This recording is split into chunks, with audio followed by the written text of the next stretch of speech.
Ben wiped his eyes, red from crying, and blew his nose into a tissue as he walked under a bridge over the canal. He couldn't believe how bad his day was getting when he noticed the teenage couple from earlier sitting on a bench and smoking a joint. Ben kept his head down and walked past them. Alexia noticed it was the man from earlier and nudged the stone Ricky, who looked up and laughed. "Are you crying?" he asked shamelessly. Ignored, he tried again. "Oi, Pedro, you been crying?" Ben was a few yards away as Ricky bent down and grabbed a stone. "I'm talking to you," he called out, and then threw the stone at Ben, which struck him hard on the back of the head. Ben's knees wobbled and he buckled over. He steadied himself with his hands at the side of the canal, just about preventing himself from falling in.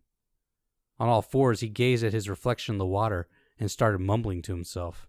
"Ha! And now he's talking to himself," Ricky laughed. "You're mad, mate, you fucking pedo." "Okay," Ben said to the man in the water. "Okay."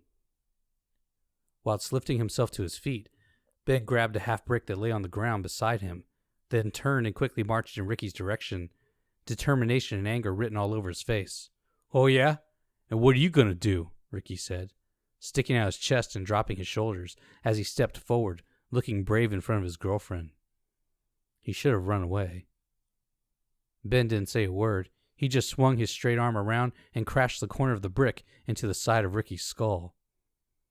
Ricky's eyes froze, glazed, then rolled in their sockets. 2 seconds later, blood shot out from the wound at the side of Ricky's head as he fell, lifeless, into the canal. The air trapped in his puffer jacket, and the reeds at the edge of the water under his feet kept him afloat. Ben watched, emotionless, until the screams and cries for help from Alexia snapped him out of his trance. He tossed the brick into the canal. Alexia was frozen to the spot where she stood, fear and panic rooting her feet to the ground. Urine began to drip from the bottom of her school skirt. She fell silent as Ben covered her mouth with one hand and then grabbed the hair on the back of her head with the other. He yanked her backwards and forced her to the ground. Ben sat on her chest with his knees pinning down her shoulders and grabbed fistfuls of her hair either side of her head.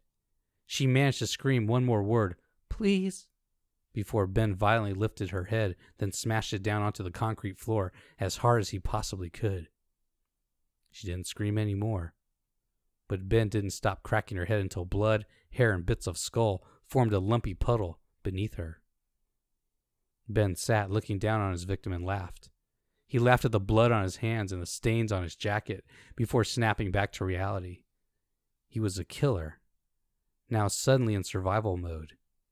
He stood and looked along both directions of the canal. Nobody was in sight.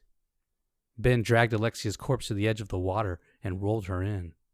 Again, the reeds played a big part in keeping the corpse from sinking, so he pushed down on her body with his foot until she was submerged. But as soon as he lifted his foot, the reeds forced her back to the surface.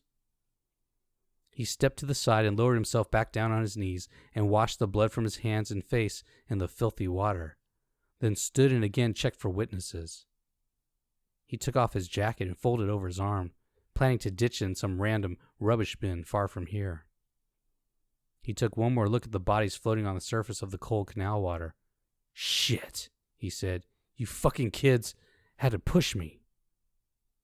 He walked away from the ugly scene, guilt and joy wrestling for prominence in his mind.